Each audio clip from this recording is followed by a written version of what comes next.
Welcome again, Professor Meyl, to White TV. First time we made a very thrilling interview about your research. And the most spectacular findings is the potential vortex, that always the vortexes have two pieces, and the scalar wave, and the unified field theory, and the ether. That you can prove it, and that you never have to postulate. Yeah. And we say to the audience, you're welcome to listen to that interview. This proceeds now with the practical implications or utility of what you have found in theory, and what we can use to make things better in life.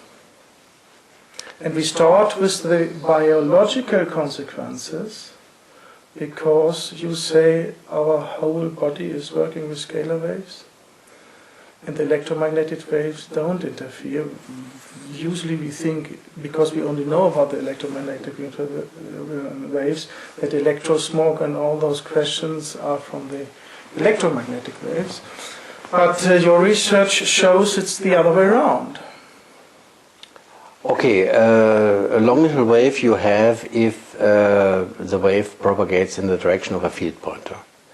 And, like a sound wave. Like a sound wave. And if the field pointer is oscillating, the speed of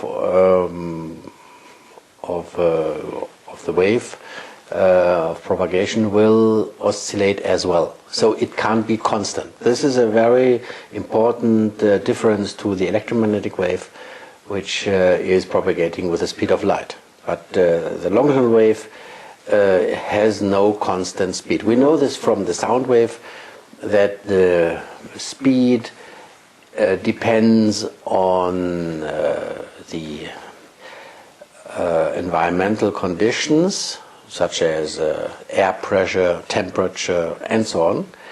And the same situation we have as well with the longitudinal waves, or wave parts, I would say, of a wave. Mm-hmm. So the wave is always combination of longitudinal and transverse parts. Mm-hmm. Both are together, like the wave equation explains. And, well, if you have such an idea, like me, that scalar waves exist, then you need examples and proofs in physics, scientific proofs that this idea is correct. And the first was that I was proving the electric scalar wave. Nikola Tesla has used first. Yeah. And we had been successful in reproducing these experiments, and everybody who has interest in these experiments is able to have such a device, so to order it from my institute, from my. Quite cheap. Yes, it's everything inside you need for this proof, and a manual with seven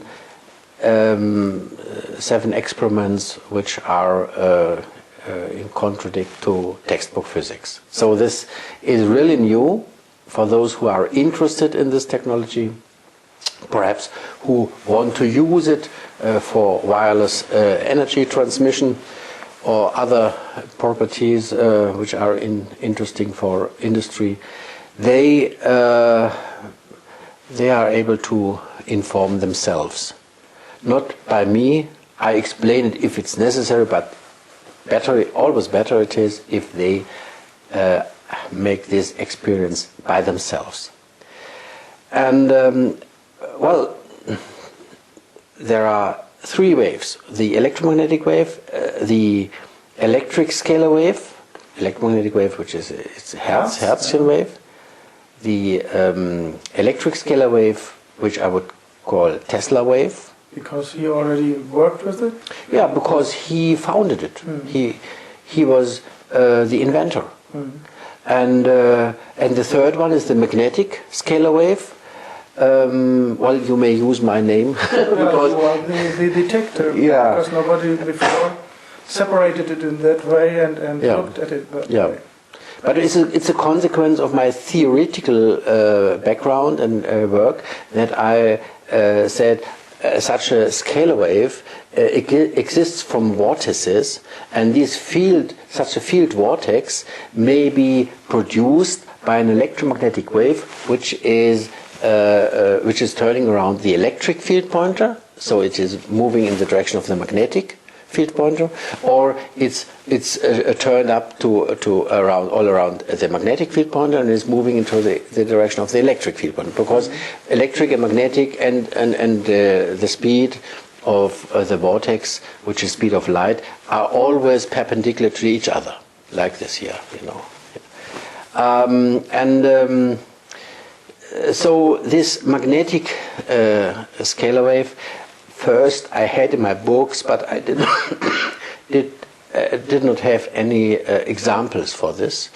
I think it is much more intelligent, much more usable for really wireless transmission of energy, because for the Tesla system always was using the earthing line, or the earth as a connection for a closed loop oscillation system.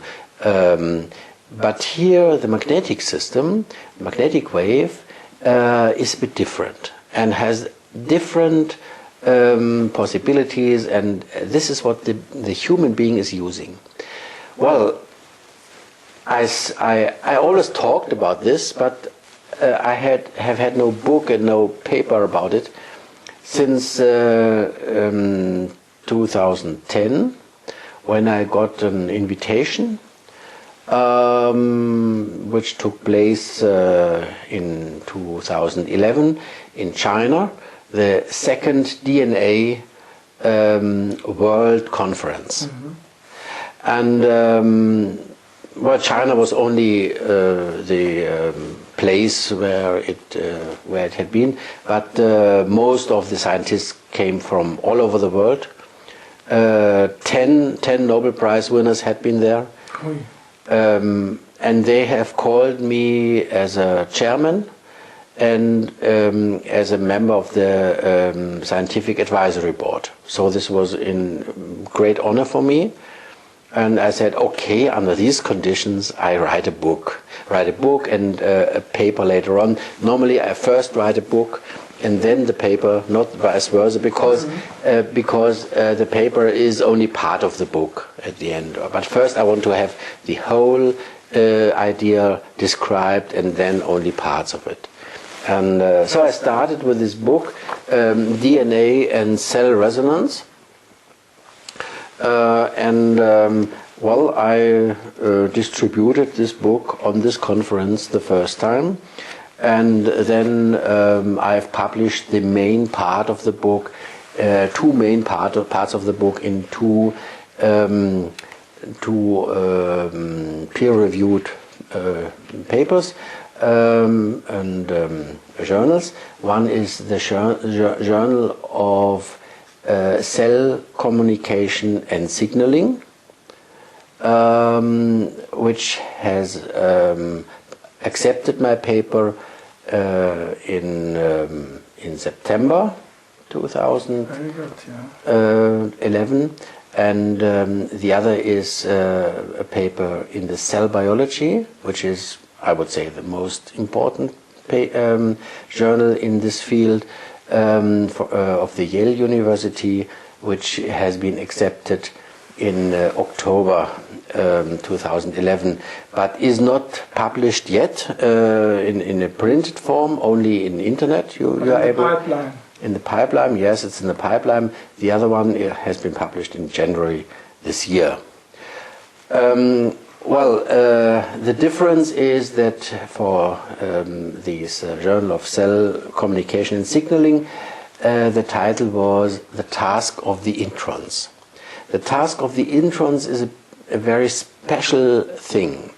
The scientist who has won the Nobel Prize by his proof of the existence of introns. What are introns?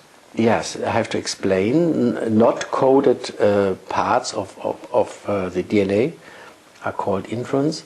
It's junk DNA? Yes, junk DNA. Okay. This is he has been at the conference as well. So this was really a topic, and but they have had nobody has any explanation till now, and I think I am the first who has this explained what the task of the introns is.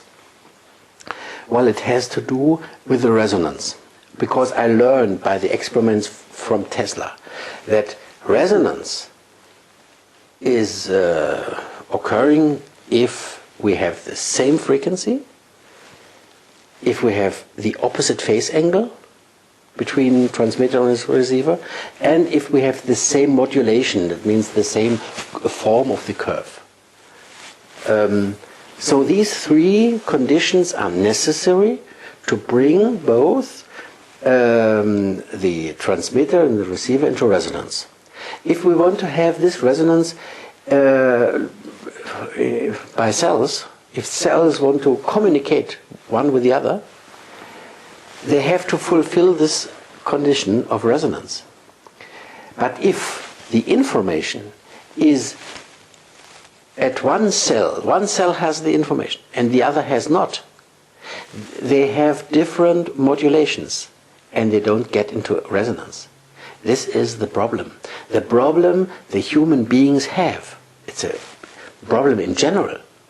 Well, it could be good also, because then not everybody is getting any information. Yeah, the whole evolution would stop.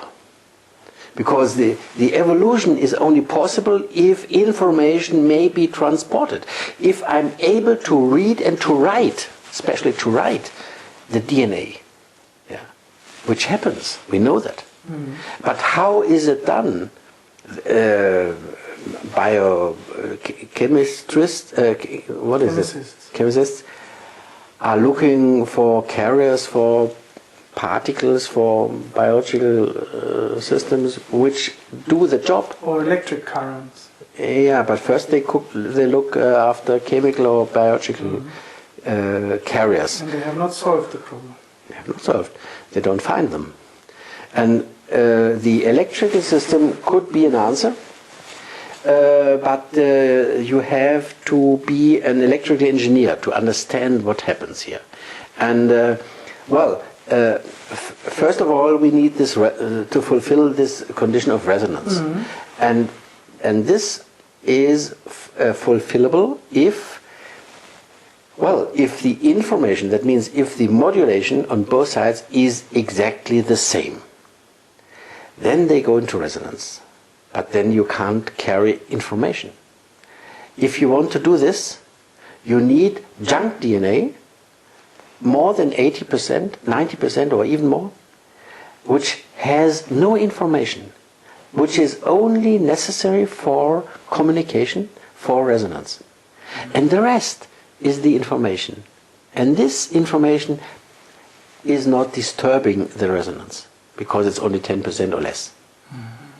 And then it is transported from A to B, from one cell to the other.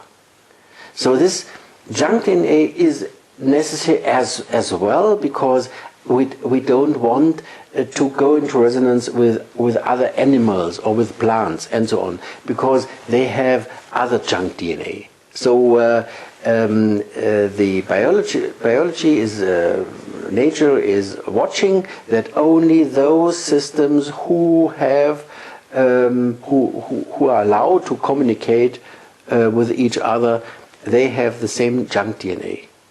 But junk DNA is necessary anyway for resonance, and very interesting thing. And I think this explanation I give now is the best to explain why this is needed. Yeah, because usually in evolution nothing is developed and then not used.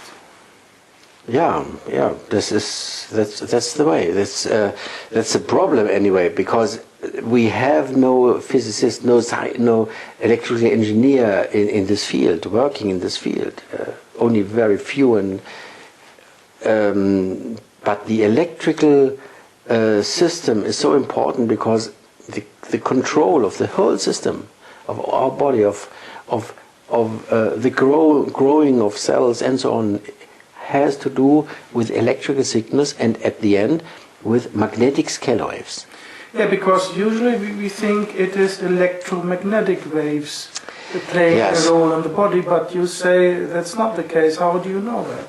Well, electromagnetic signals we are able to detect very exactly. We have laboratories. Yes, we are able to measure everything, and there is no success. Everything we could measure just is measured. They have tried everything to learn more about the human body. This is normal. This is clear that we do this, that we try this, but we have no plan for these scalar waves, especially because in the field equations of Maxwell, these scalar waves had been put to zero. After his death. After his death.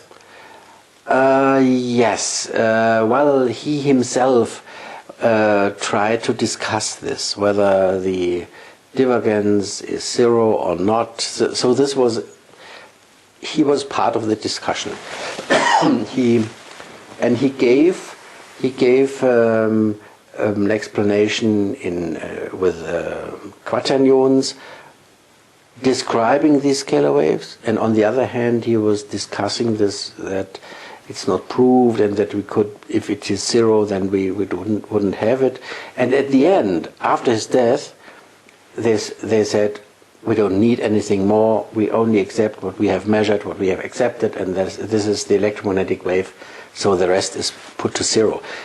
But now we see that it is not zero, that this is a mistake, what Heaviside has done and what Hertz has accepted. And that was as well to stop these fight between Tesla and Hertz. Because but how do we know that our body is not interfering with electromagnetic waves? Well, one point is that we can't measure anything. We can't measure electromagnetic signals, transverse waves, in our body, and we are only able to detect electrostatic. That means in a cell, in synapses, we have some millivolt, 80 millivolt maybe, and then it is a bit later in the next, then we have it again, and so we see that there's something moving, but you can detect the speed of the movement of the signals through nerves and so on, but we don't know why. And the electrostatic signal, that's not enough, that's only an effect. Where is the information? The information, well, the biologist says it is an action potential. He calls it an action potential, which is running along and is showing a circle. I call it potential vortex. I think it's the same, like the potential action potential. But this potential vortex is modulated, is transporting the whole information of a picture. So there's picture running along the nerves, and we are thinking with pictures. We are comparing pictures. Mm-hmm. So this is our thinking, and these vortices are much more than only counted. 1, 2, 3, 4.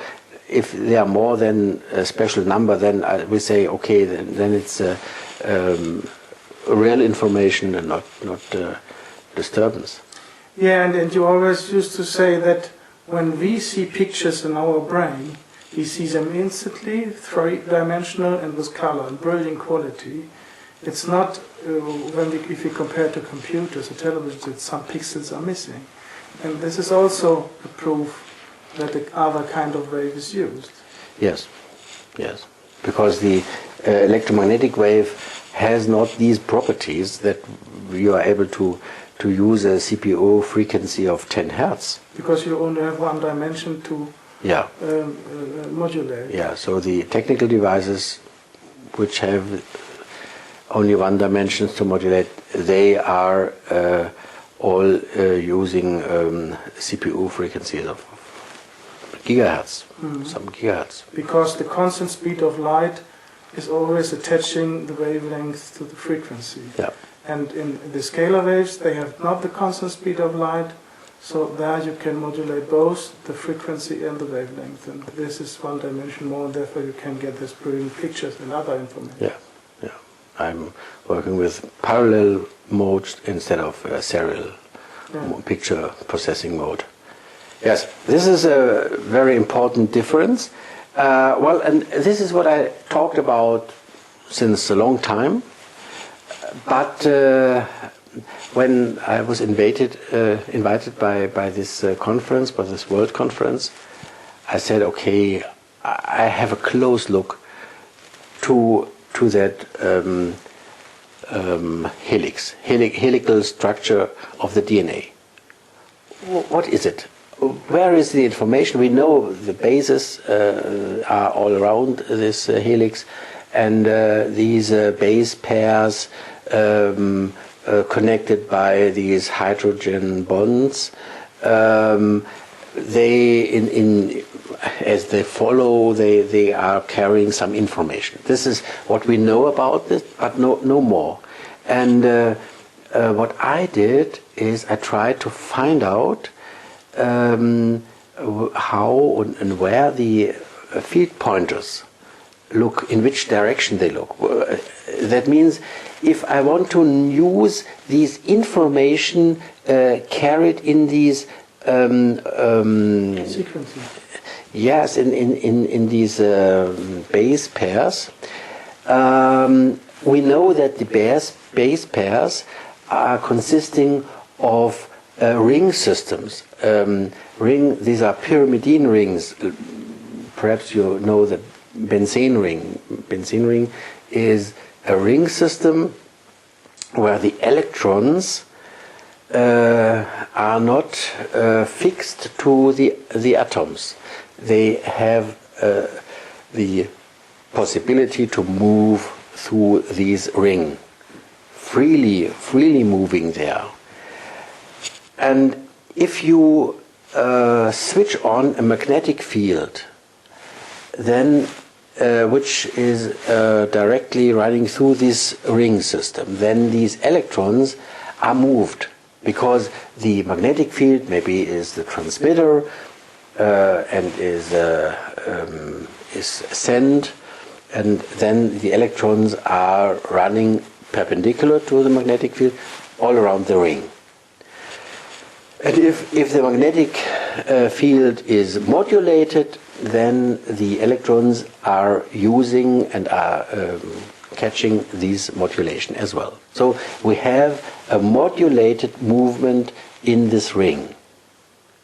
If I switch off the magnetic field, they are still moving. So this information and the energy are stored in the ring. And if they start sending, they give this information, they produce a magnetic wave by themselves, and they give their information to this magnetic wave, which is Scalar wave. Magnetic scalar wave, yes, which is running into the direction of the magnetic field pointer, and now it becomes a transmitter. So these ring systems are a receiver, And transmitter, and storage device. They have all these properties we need for communication you see. And the biochemists don't say that. They don't think about it. Well, Kekulé has shown that these electrons are not fixed to the atoms, but that's all. This is what they know. But you know that the organic chemistry, if you compare it with the inorganic chemistry, you see that the organic chemistry always has these ring systems. Mm-hmm. That means that the organic chemistry is using it for transmission of information and energy. Is this a kind of Möbius coil? No. That's no. something else. It's a standard. It's standard physics. If you have a coil, a standard coil, you know that if the electrons are moved because I switch on the current, then we get a magnetic field which is perpendicular. This is standard physics. New is that these things are used in this way, and that they have not only the possibility to be a transmitter as well as receiver and storage. And this is memory effect. These three things in biological systems, this is new. So now I understand the information, how it is stored in these rings. And it's not; these are not benzene rings, but pyrimidine rings. But this is a ring system. Well, we have different ring systems in biology, but it's important to understand that organic chemistry is working with this system. Well, the electric field pointer has to show just in the direction of these rings. If this happens, the field pointer is oscillating. You may say it's like a clock. If you take the clock and you have the sign of the minutes, and if you put the sign of the seconds on the top of it, and it is moving like this, and then the movement is like this. So two movements combined. Yes, two movements combined, and if you have a chance to transport this as a vortex in one direction, you are able to transport the information in that direction. So what I have done is I have produced this picture. This is very, very well known because it shows this helix. But what is new is that I have put in this picture the field pointers, the electric field pointer, which is showing to these band, which is the edge of this vortex, which is running around this system, and which is carrying these bases and the information, and this is modulated. So the electrical field pointer is modulated.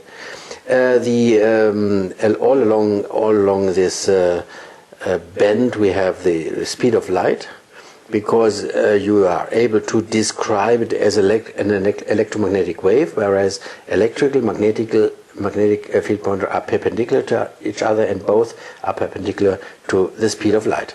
And so the magnetic field pointer is looking in the direction of this this helical structure, and the speed of this vortex, if you see this or describe this as an electric vortex, which is moving into the magnetic direction of a magnetic field, this speed is smaller than the speed of light, because the way is more direct. So the speed of light is here on the edge, but yes. not inside. Inside we have a speed which is smaller. Complicated. So you are able to calculate, if you know how the helical structure is, everything is described in these books, cell biology and so on, then you are able to calculate the speed of this vortex, of this long-tail wave. And I found out that the speed is a bit less than half of the speed of light. So I have knowledge at this point, I have knowledge about the speed. But the speed is wavelength multiplied with the frequency. So we need more information, frequency or wavelength. The biological systems all are working with the wavelength, not with the frequency. So the wavelength is more important. The wavelength of a long-tail wave you are able to detect or to find out if you know where the knots are, because long-tail waves always are compressing and then again, and these gives the point of the knots. Like a sausage. Yes, like a sausage. And so if you know the distance from knot to knot, you have half of the wavelength. And well, these helical line or strand, DNA strand, is wound around. Let me look for this picture.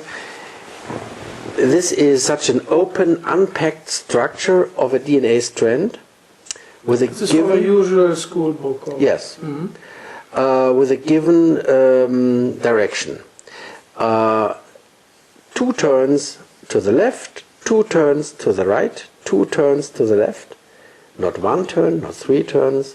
It's very special, and it's to the left and then to the right, to the left, to the right. That means that one time we have the positive part of a wave and then the negative, which is a sinusoidal wave.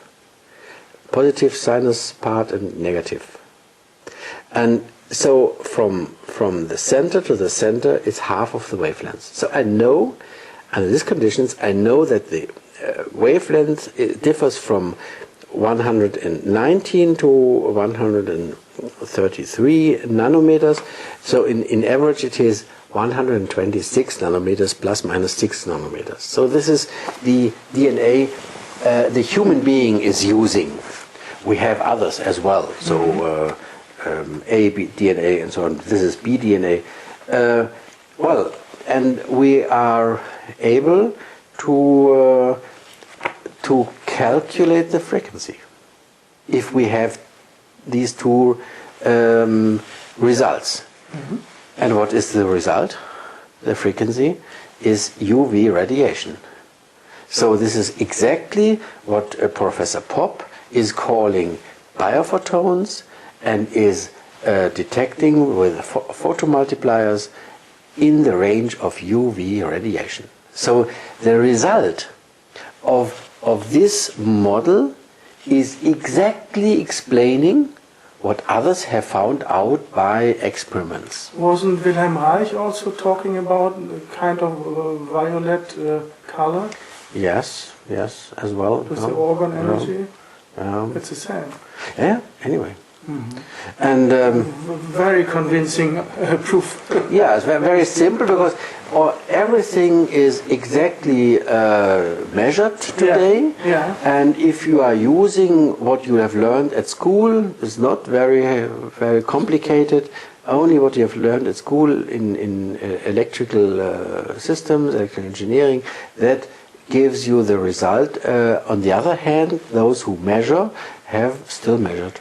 Yeah, you put together the puzzle pieces. Yeah, so it is, and it fits. Yeah. This is in all sizes. This is perfect, I would say, absolutely perfect.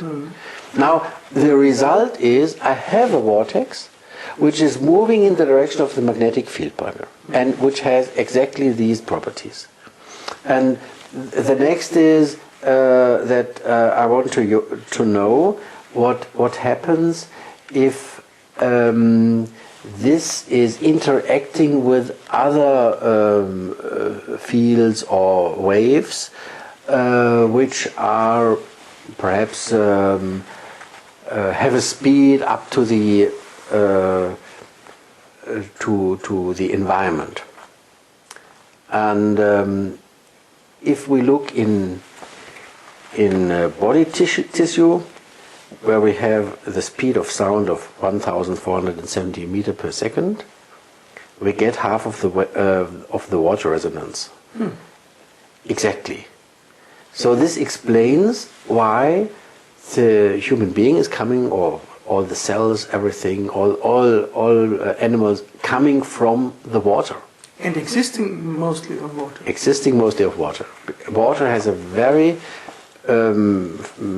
important fact to everything, to life. Yeah. So this explains why water, the importance of water, and why water is necessary for communication. Because life begins when two cells are communicating with each other. Yeah. This is the beginning of life. Yeah. And this shows how important it is to understand how this communication takes place. Kind of cell phone. Yes. Yeah. Okay. If we control this model, on other hand, perhaps if we measure with the devices for electromagnetic waves, we know these are no electromagnetic waves, but we get a signal. So because we have these devices, we are using them. And we are controlling the DNA wave with spectroscopy. These spectroscopy systems are detecting by the speed of light. Mm-hmm. And what is the result? If you correct these slowed down by a factor 2, slowed down vortex with these and watch at these frequency we have calculated by the speed of light, then you get another wavelength which is 260, between 260 and 280 nanometers. This is not existing, but it is detected because we are using a wrong measurement device for this DNA wave. And we get, especially at the existing frequency, we get a result. And these 260 nanometers are exactly the nanometers, or the result, all the biological laboratories are using today, because if they want to find out whether the DNA is very clean, or I would say very high compressed and because it's rolled up to a very small size. It's inside a cell and it is 2 meters long. Yeah, so it's very condensed. And these condensed, high condensed situation gives a wavelength of 260 nanometers. And if it is less clean or less condensed, then we have 280 nanometers. So the laboratories of today are using exactly this result, you see, for proving what the DNA at this situation is telling them.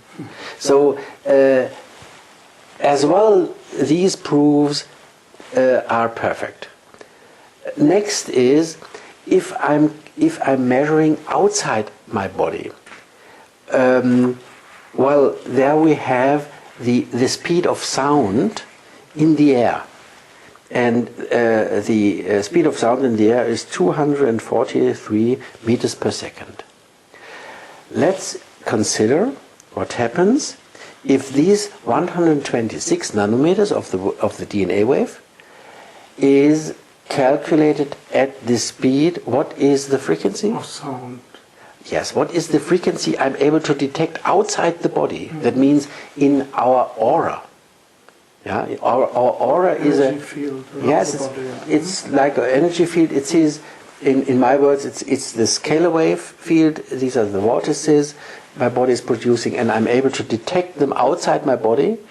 This is very important because it's not inversive, and it's very easy to detect. And to make a photography with the killing. Yes, and to do a lot of other things. Mm-hmm. And it is interesting to find out what frequency we get the frequency is between 2.5 and 2.8 gigahertz. You remember that the microwave oven is working at 2.45 gigahertz. That is very close to it, to this result. And well, the answer is given very quick because the microwave oven has to heat meat. It's not a water cooker, so we don't need the resonance of water. We need the resonance of the cells. And what we get is exactly the resonance of the DNA. Mm-hmm. Or one resonance of the DNA. I'm able to detect outside my body.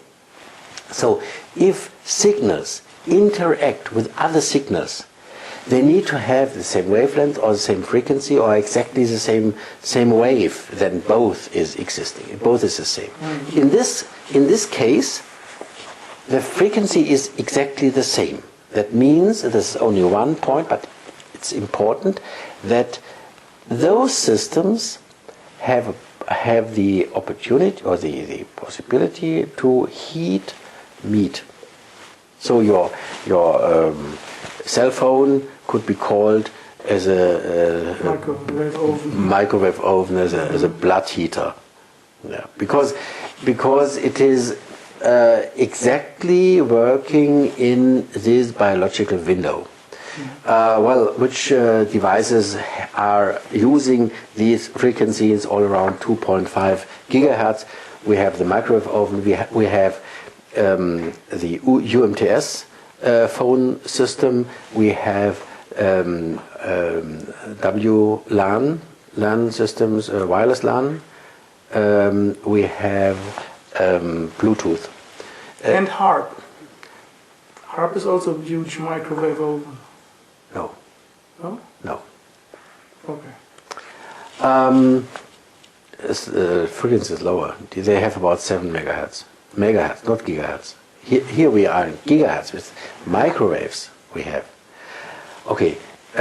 These microwaves are used in a human body for our information, for the cells. Well, the DNA is the whole information.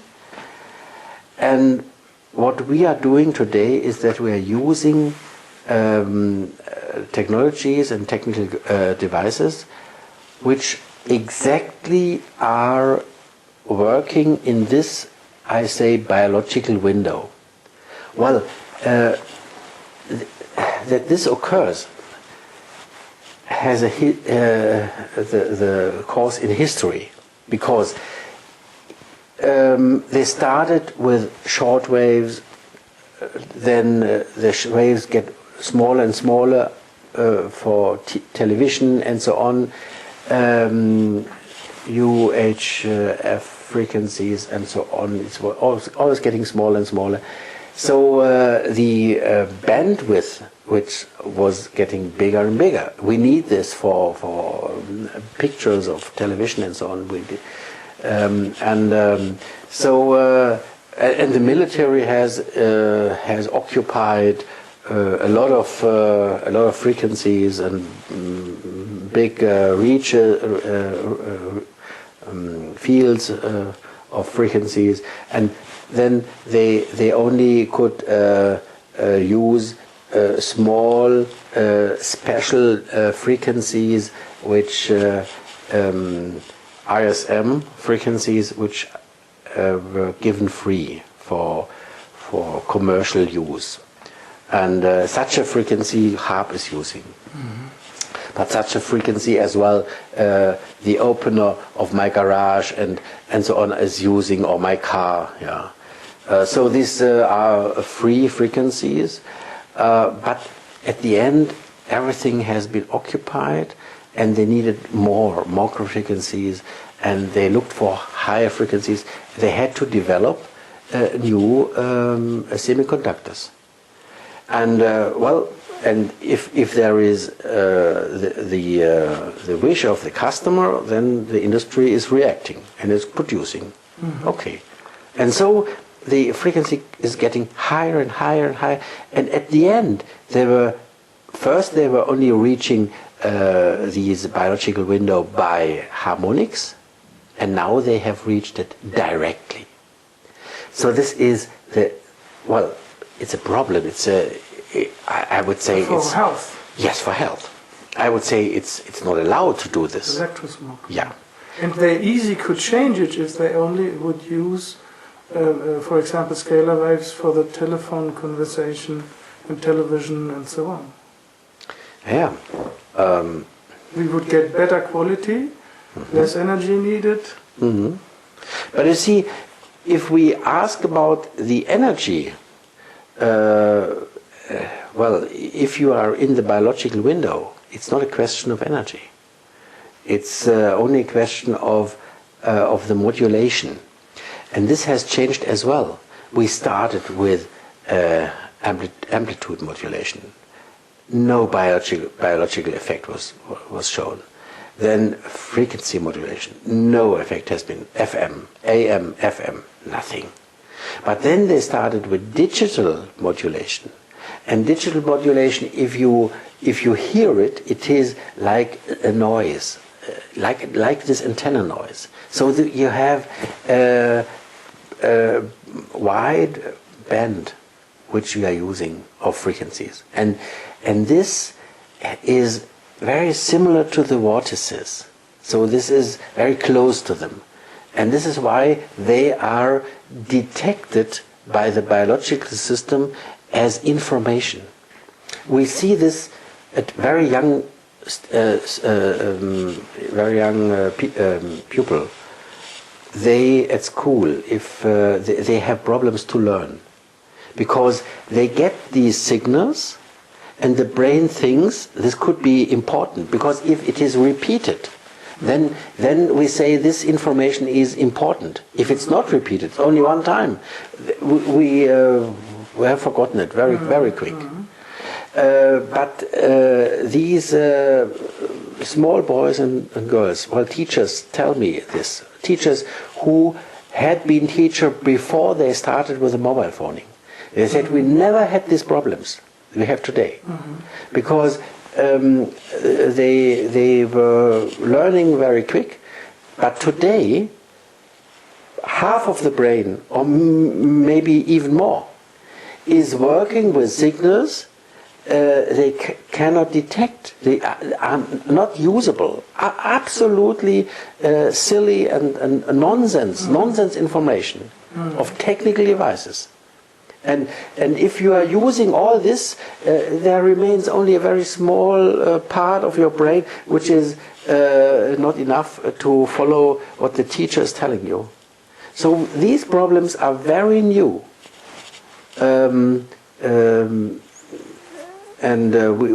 We see this all over the world, in all these countries where they start now with this mobile phoning.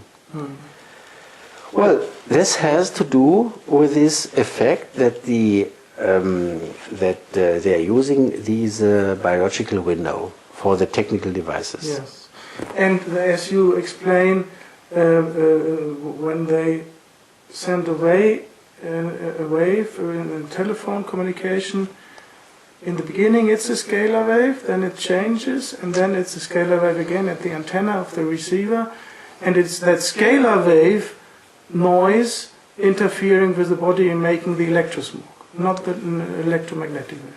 No, the electromagnetic wave not, but if you have an electromagnetic wave which is absorbed, perhaps I have my phone on the right side, and the radiation is running through my head, then part of them are absorbed in my head, and they remain in my head. There are no electromagnetic waves anymore. They are now vortices.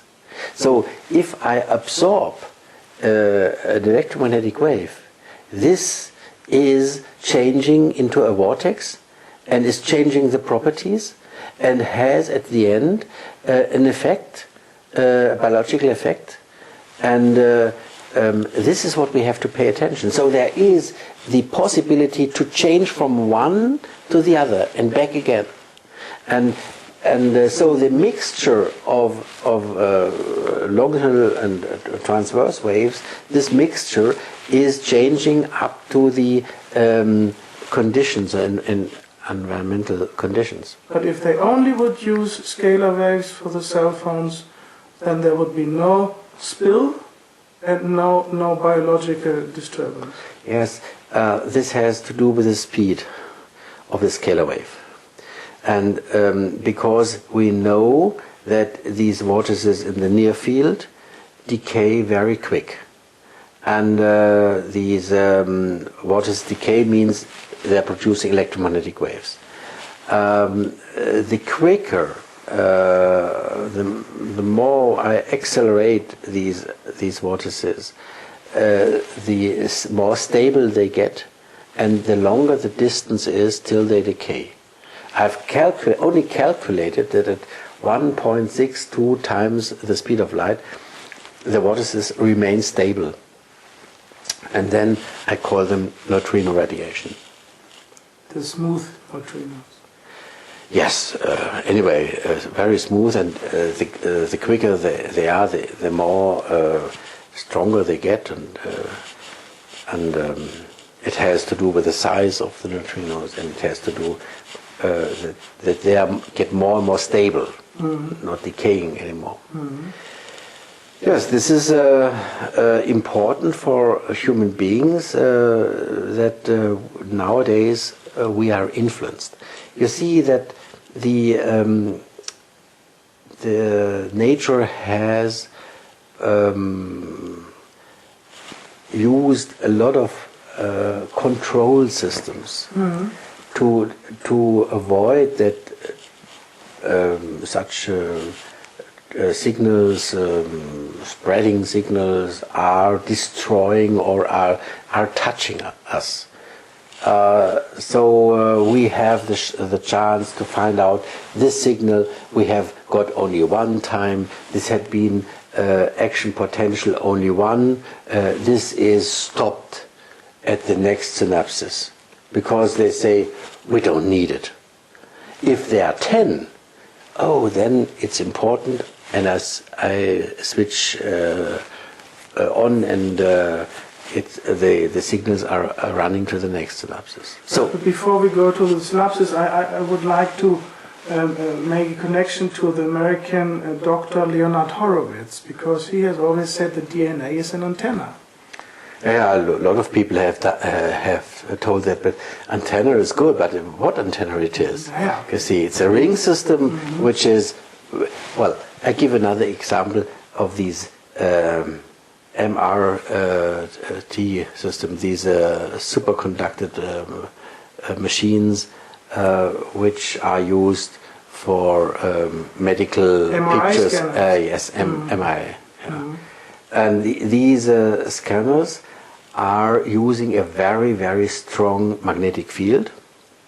And if you, and then there is another magnetic field which is produced in addition. It makes a difference. It's a high frequency signal which is overlapping these superconducted produced magnetic field, and these high frequency signal is influencing these ring systems. So the big magnet first is turning them in the right direction, these ring systems.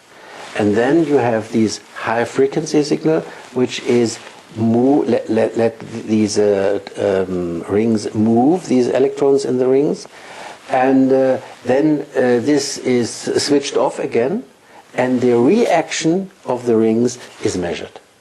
And this is the way how they produce the pictures. And they say, well, this reaction is coming from the protons and from the particles. But this is nonsense. It's wrong. Because if you put something like a glass, or if you put a bottle in the machine, you can't see it. Only if there is biological matter inside, you see it. And you see, this shows that the protons do not give the answer. Because they are also protons. Yeah, they are also protons. Yeah, very interesting.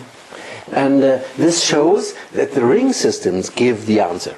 Well, the protons give an answer as well, but it is so weak that we can't detect it. If you use this method for detecting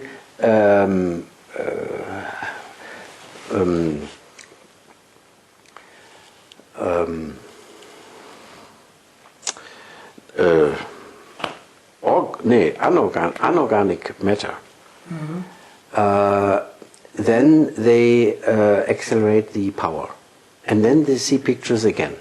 Then they are able to see anorganic matter as well. So this is possible, but if I have anorganic and organic matter in this machine, the organic matter gives a signal which is 1,000 times bigger than the other. And this is why we see only these, but this is what the medical doctor wants to see, and of course, gives him the picture. What is biologically relevant? So you want to tell more about the DNA and the rolling up for, or do you want to go over to the nerves and synapses? Well, I think I have explained everything, because there are some special effects you are able to read in my book, which are too complicated to explain it here. But for me, it was very interesting that it is the skin of the nerves, the outside hull, which is leading the wave. It's not inside. Yes, it's a wave that is not using the center, but is moving in the isolation, I would say, yes. That means the insulation of the nerve has an influence to the speed of the signal, which shows that the signal is not running through the center, but is running as a vortex in this insulation. And nature makes a difference in the information if this is thick or thinner. Yeah. The thick are the quicker ones. Yeah. And this shows that this is a absolutely different system compared with our technical systems. And the cells also have communication quality. The cell membranes. Yeah. This is much more complicated. If I roll it up to a special structure, these DNA stand, then I get new waves with knots and so on, which are the carrier waves for the others. So I'm able to show these and to derive these carrier waves as well. And they have lower frequencies. They are all in the region of infrared. That means heat. Infrared radiation. So there is an influence between our temperature and the activity of the cells. So there is an influence. I think has an influence as well to fever. Why our body is reacting with fever and so on. So this has to do with the information as well. So this is it's not observed and not explained at all. But there's a big field with consequences of my theory, which is not employed and not explained. And for me as a layman, it was also convincing those diminishing parts from Ranvier coming in exactly the same distance. Mm-hmm. This shows it must be a longitudinal wave. Yes. And in the ear, you say as well. in the ear, which is a signal transformer. When signals are coming, a sound wave, which is a pressure wave of air particles. This wave is changed into a scalar wave. But we still have the problems if scalar waves in our environment exist, which have the same frequency as a sound wave, and which are introduced or induced directly into the nerves. Then we hear something, but a signal that is not a sound wave. This is a signal. It's a scalar wave signal, which we are hearing, and we call it tinnitus. Oh, okay, tinnitus also. Yeah. Mm-hmm. Yeah. This is not an illness. It is because these people are able to hear these mobile phone signals or signals in the biological window. Mm. This is why I say it's never acceptable that signals are used or transmitted in a biological window. Mm, yes. We have only few very small windows, which is the window of the light we are using, we are looking. You can't use a laser and shine into your eye, and at the end you are blind, and then these people say, well, it's your problem. It's not. It's the one who is using this laser. Laser beam, yeah, the laser beam. So here in this situation, it's not a problem of those who have tinnitus. It's a problem of those who are producing these horrible things. Yes. Yes. And you had very interesting information about how our eyes work. Mm. Yeah, and the eye is a signal transformer as well. Because you said that there's pressure inside, and then this we didn't know. There's these sticks. The sticks coming out in another quality at night and day, and they are antennas. Well, the sticks are on the back side of our eye.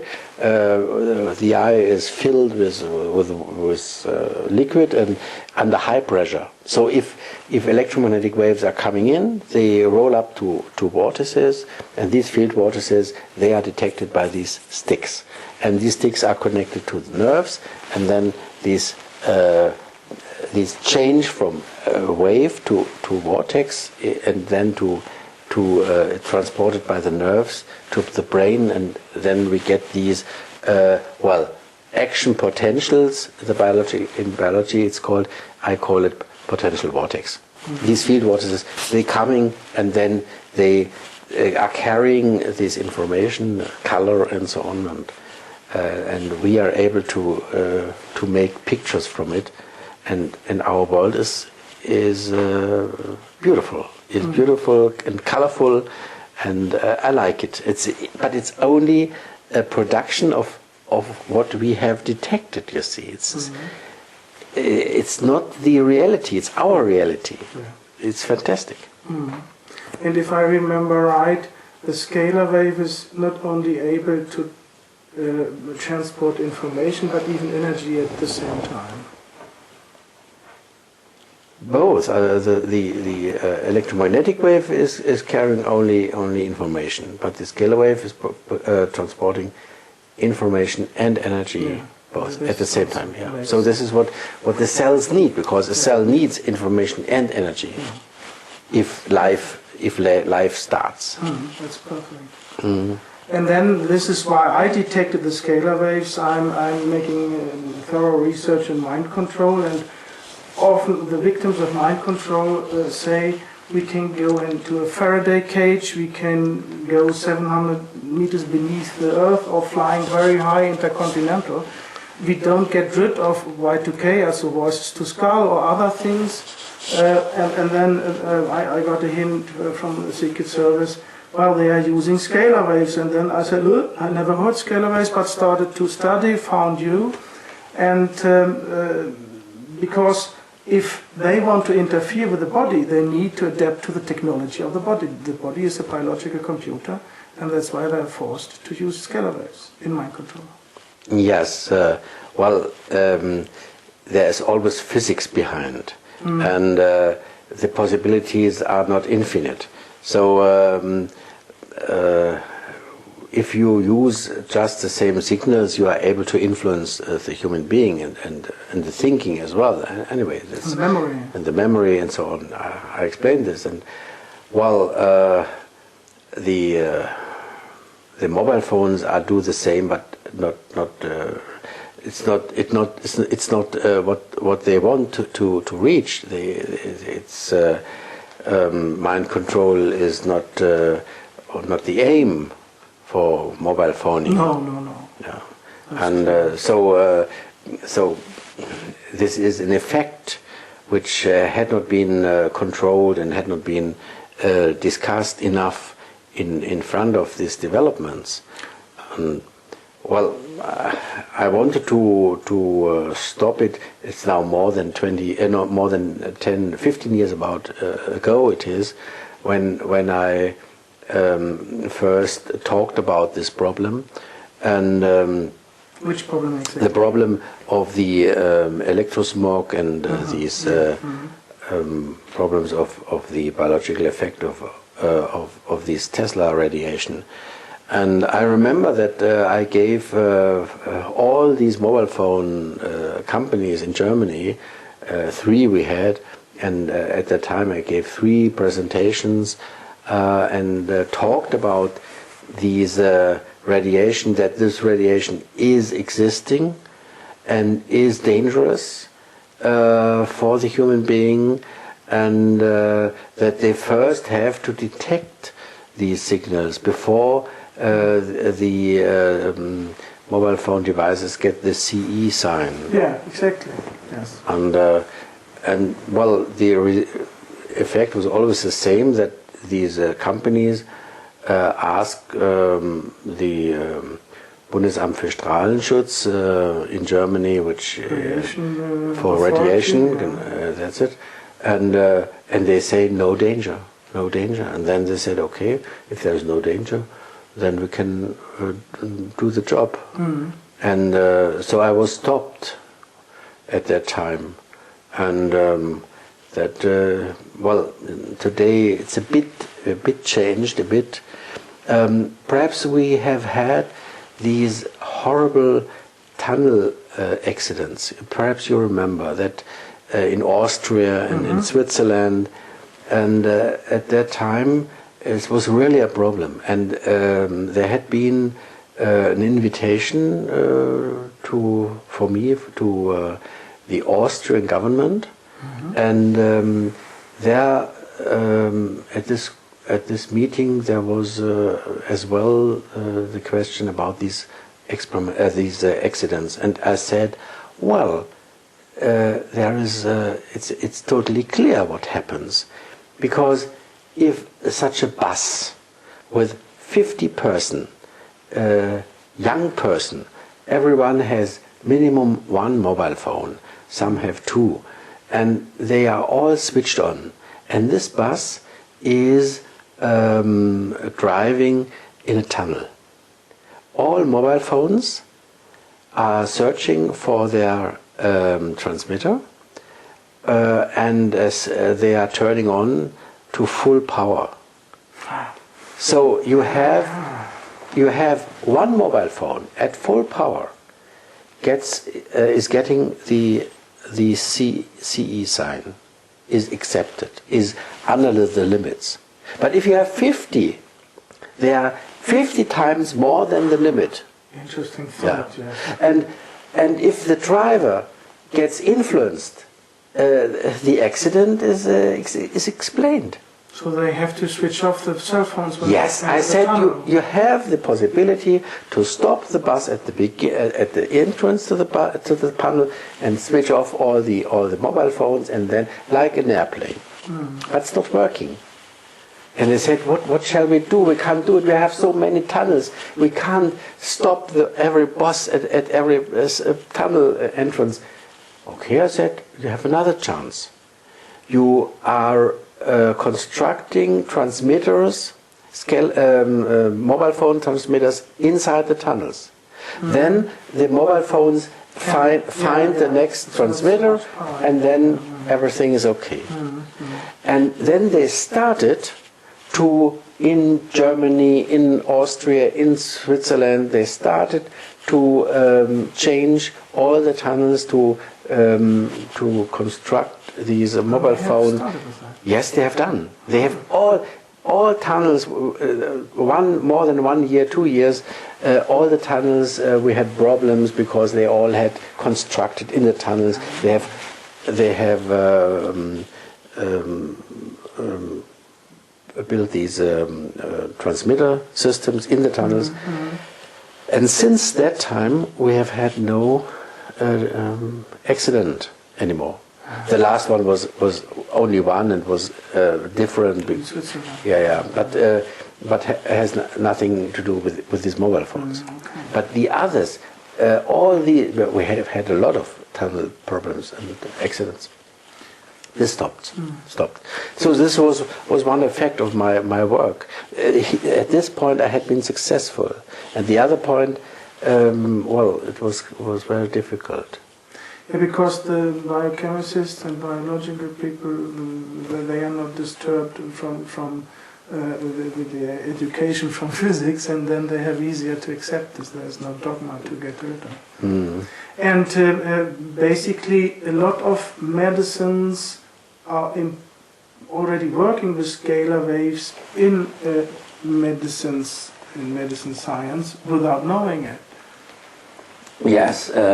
Especially bioresonance devices. Scalar waves are always involved with electromagnetic waves, as we have discussed.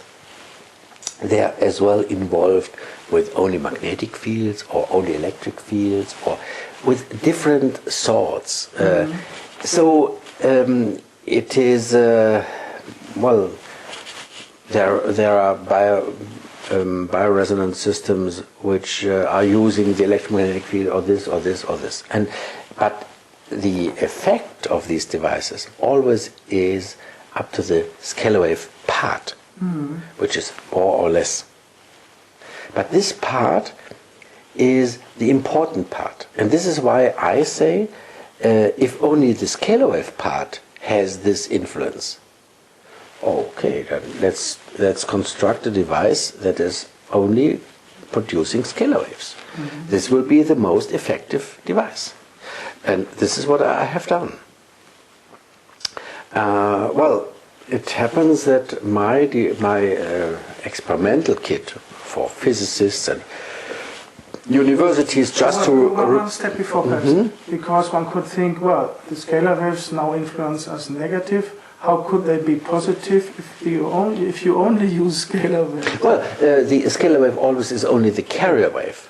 You see, the scalar wave itself is carrying energy, okay, but if I'm using sinusoidal signals, I have no information.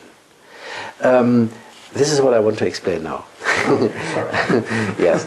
The first step is that you need a resonance between the patient and the device.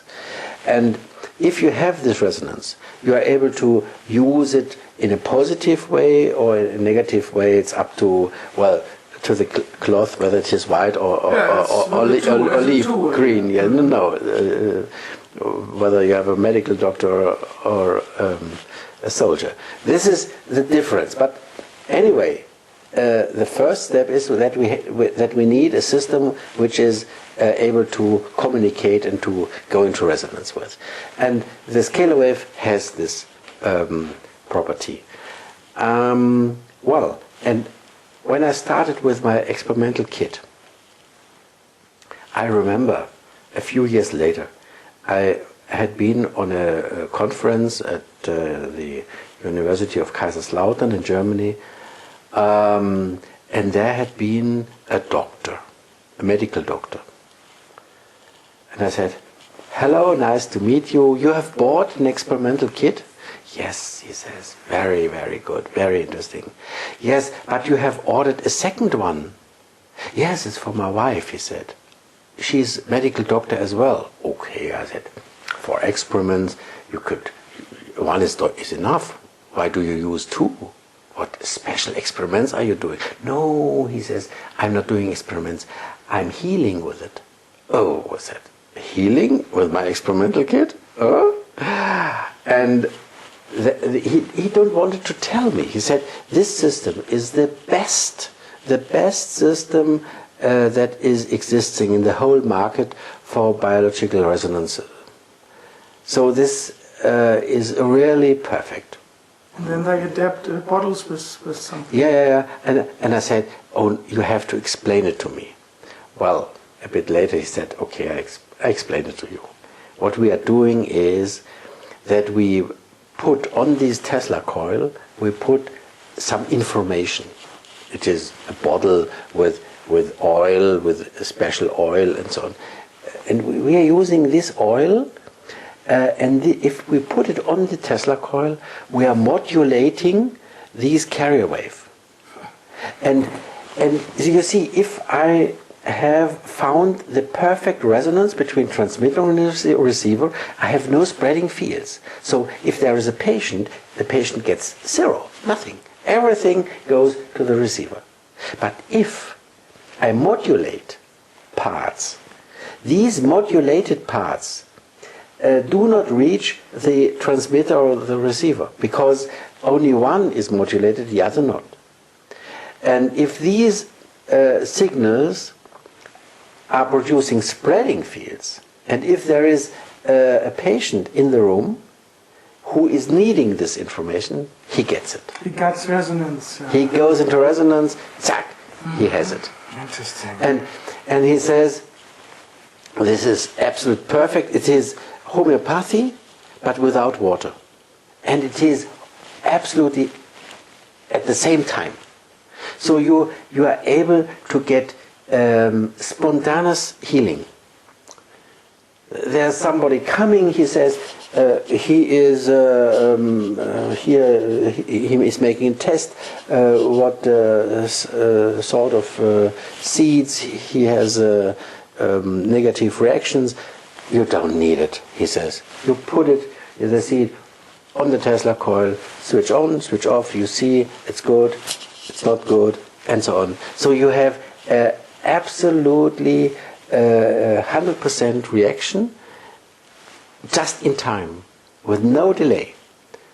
This is fantastic. Do you know how the body makes that it is not getting an overdose, is how it regulates it? Itself, yeah, because there is no, it's not invasive, it's not, well, if the body is not accepting this information, no resonance will but occur. Theoretically, it could be it has the resonance, but it gets too much.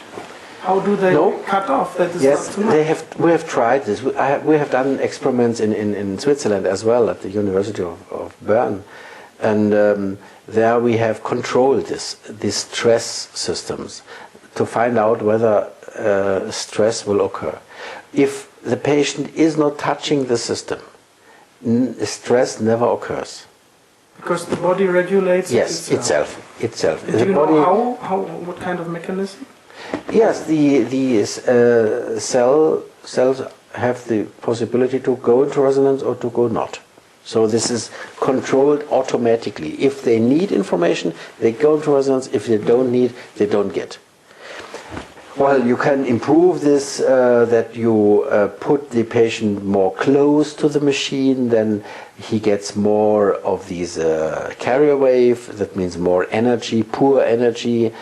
Some doctors were using this later on in cancer patients, because, but not to heal the cancer, but what they wanted was to bring the energy system up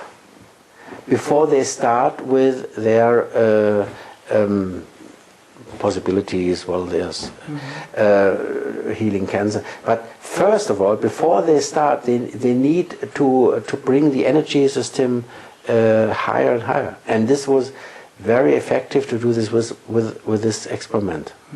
Well, what we did at that time was, because hospitals as well were using it now, we said, no, we can't give such an open experiment to a hospital. It's impossible, because we have to have a lot of control systems. We have a special distance to the ground and so on, and reproducible effects and so.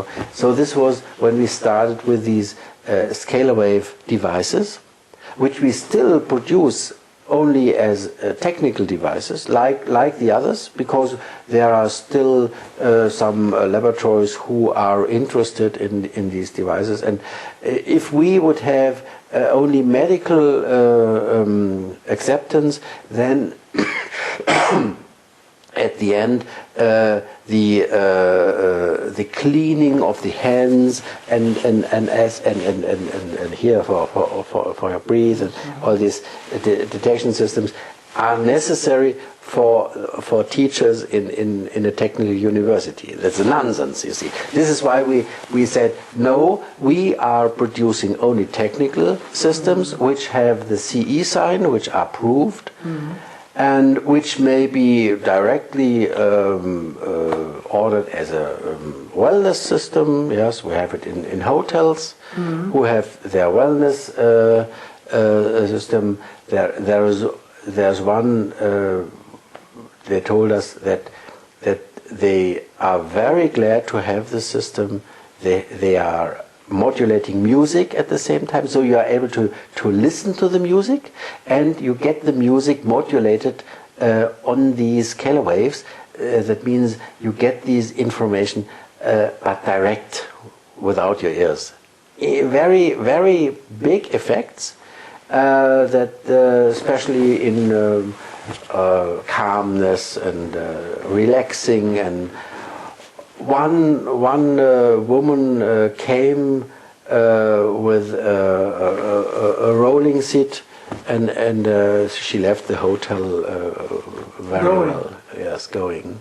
So these are some effects, and he was telling me that he has always these effects. So this is very, very, very important and interesting. Well, I'm not a medical doctor. I only observe it, and I find it very interesting to hear what the medical doctors are telling about these devices. And this is why I, from time to time, once a year, I bring them together, and I let them talk about their results and experiences they have found with these experimental or these scalar wave devices. And really very interesting. Normally we have customers medical companies who buy these technical devices and who modify it for medical use, and because we don't do it. No, of course not. But it is an interesting thing, and I think it will revolutionize. Yes, yes. We have some interesting ideas born by this, because I'm still learning. I'm still learning what effects are possible. Some are reproducible, some not. Well, these medical doctors, they explain to the others, because they speak the same language, you see. And they explain to the others what they have done, how they have done, and the others try the same. And the longer this will take place, the more information we will have at the end, how to use the system and so on. So I think there's a lot of work to do. We want to design or change the design of these systems to make them cheaper and perhaps more effective. And well, I've because we started with the experiment, and now I think we could even be better. If time is running, I would like to put a last question, because I'm so concerned about the TIs, the victims of mind control. Do you have an advice you can send them here in the interview, how they can improve their situation? Well, these scalar waves, we have tested everything with our scalar wave device, how the connection to the patients is possible.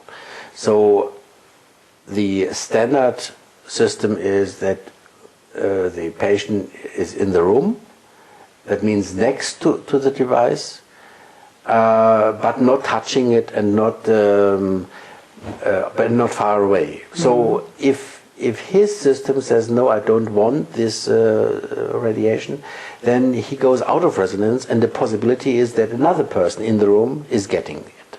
So it's a bit difficult to find out which one is the right one. Well, if you are closer, the closest is that you sit on the cable, which is insulated anyway. But if you sit on it, or if you touch it, or something like this, if you are very close, so you see you have a transmitter, you have a receiver connected by an earthing line, and this grounding line, if this is as well connected to a patient, or not in an electrical way connected, but he is touching, or is the insulation, so he is very close to it, then he is getting more of these radiation than if he is only in the room. And so in this situation you have to pay attention that he is not stressed. We have found out that 4 minutes is enough. Afterwards he would be stressed. And the other thing is about your question. If you put information about the patient on the Tesla coil, perhaps blood of the patient, then you are able to connect this patient over thousands of kilometers.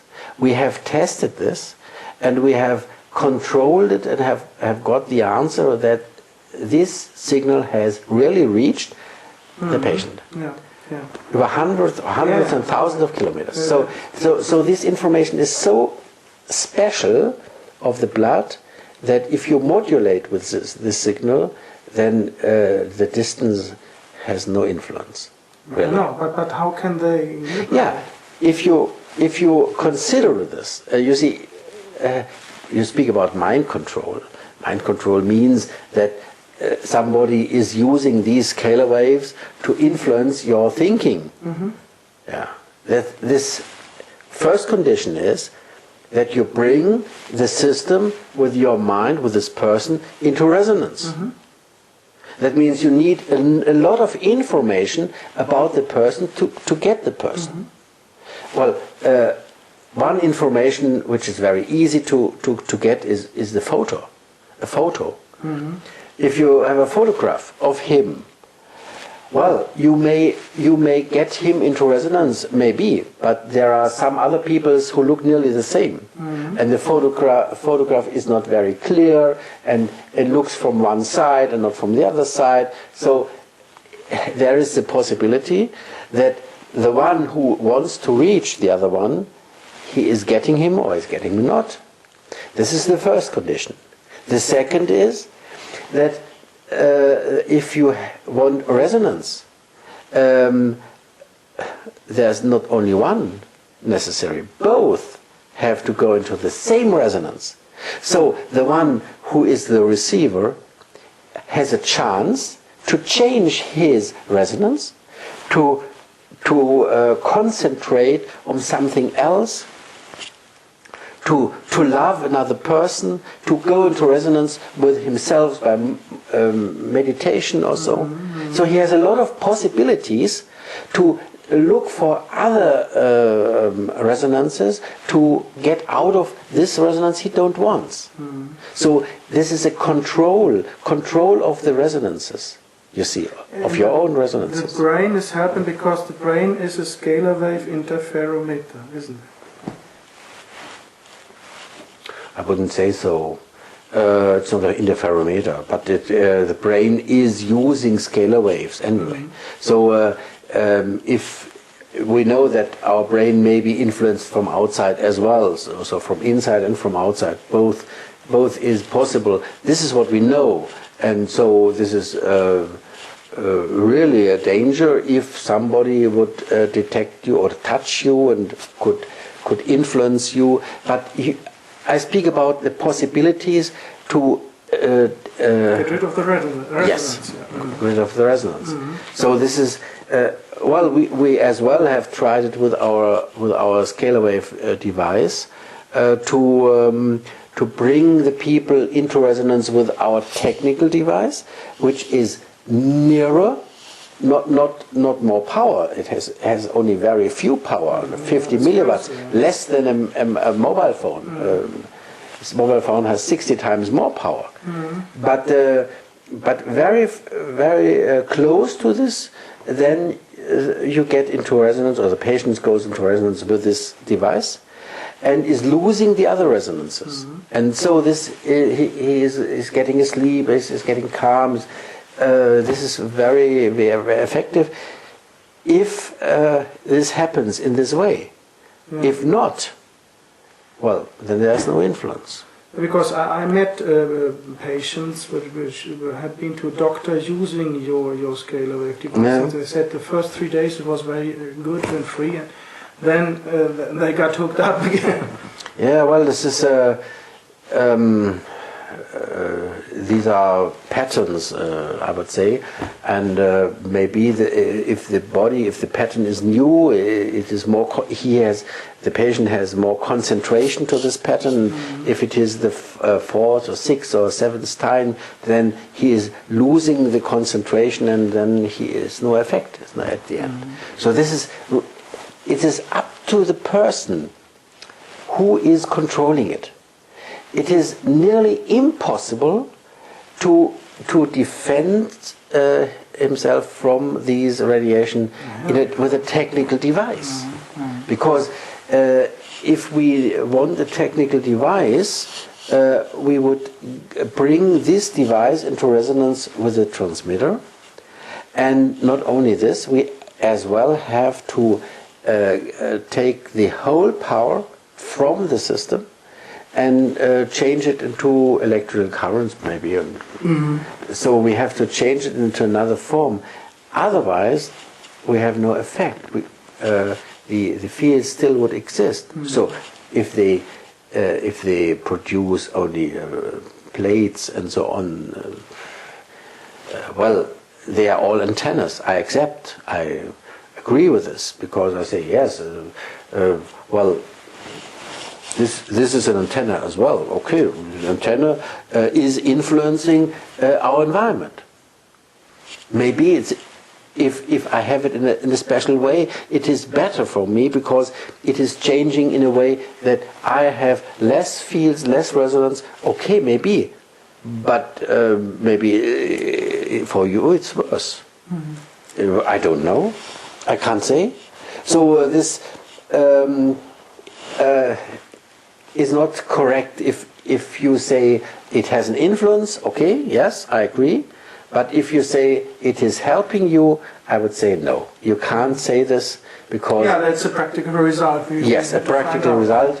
Maybe in 1 or 2 or 3 times it had been positive. Only in the beginning. Only in the beginning sometimes, and so on. So I think these things are not very helpful.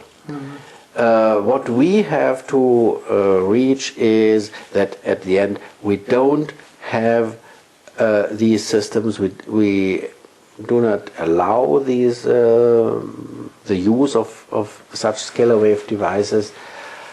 Well, you remember that in the past they say scalar waves do not exist. It was very simple to say if they do not exist because of the Maxwell equations, then you are ready. Yes, everybody is able to use this wave without asking anybody. But if scalar waves are accepted, and we are just at the beginning of this procedure, that I show on world congresses that it is existing, and this is changing the whole situation. That means now, if there are very important universities of the whole world and very famous people and scientists coming together talking about this, if they accept these scalar waves, that they do exist, then it is changing. You can't use them without asking others. Yes.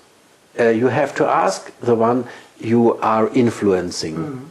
And if they say, no, I don't want it, then you are not allowed to use your device. Offense, Yes, it's criminal. I forgot one very important point. You had extremely interesting thoughts about memory. Because for mind control we know they can erase memory, swap memory, and you told me memory is in the vacuum. Well, it's up to the question, how is our brain working? We are comparing pictures, what I said. Well, there are coming these action potentials all along the nerves, and such a vortex is carrying a whole picture. And then the next pictures coming, next pictures coming, next. And what we are doing, what our brain is doing, that we are comparing these pictures with pictures we have stored in our head. Memory. In our memory. Well, this storage is our memory. It is.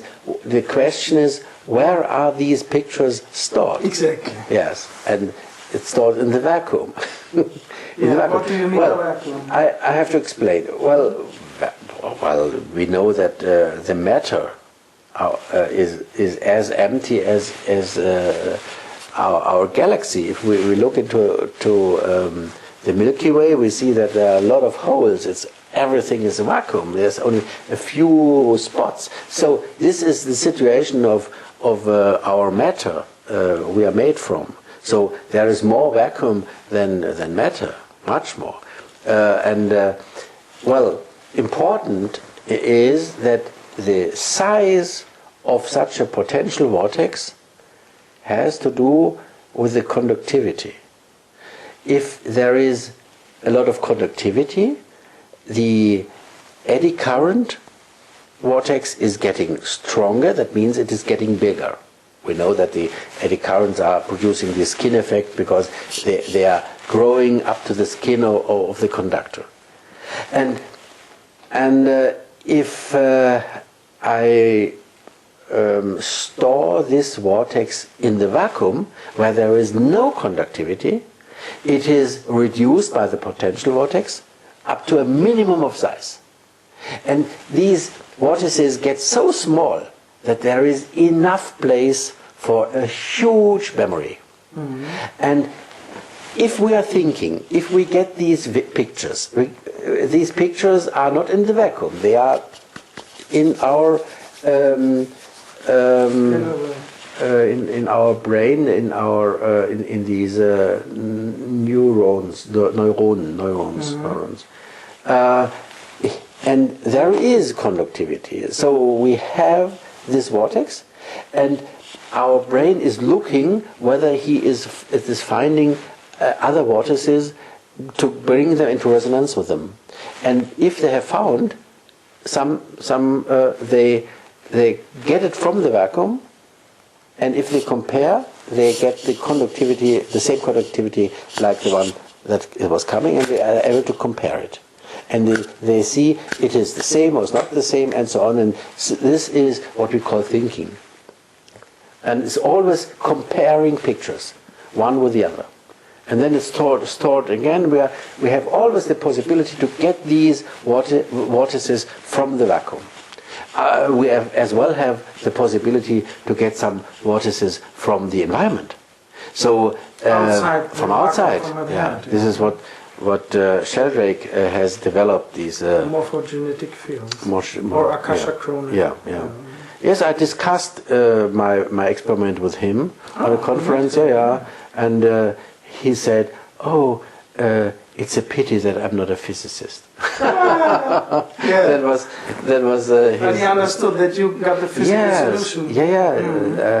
I think he has understood my system, but that was just at the beginning in the year of 2000. But he was interested, and but I think he himself had a lot of problems with colleagues and so on. Could imagine. But he has developed it very correct, and so I think he is.